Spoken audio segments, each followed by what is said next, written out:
من الشيطان الرجيم. بسم الله الرحمن الرحيم.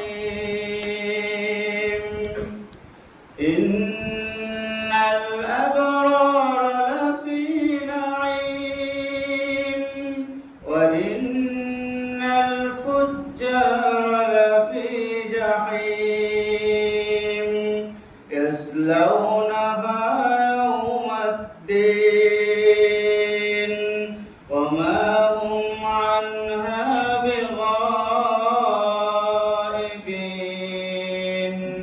وما أدراك ما يوم الدين ثم ما أدراك ما يوم الدين يوم لا تملك نفس لنفس شيئا والأمر يومئذ لله.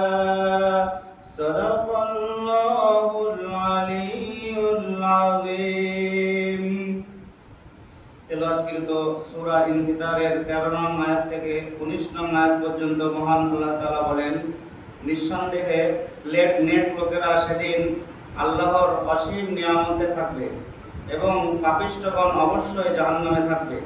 শেষ বিচারের দিন তারা সবাই ঠিক মতো সেখানে পৌঁছে যাবে। তারা সেখান থেকে কখনো উধাও হয়ে যেতে পারবে না। তুমি কি জানো শেষ বিচারের দিন কি? তুমি কি আসলেই জানো সেদিনটি কি? সেদিন কোনো মানুষই একজন আরেকজনের কাজে আসবে না।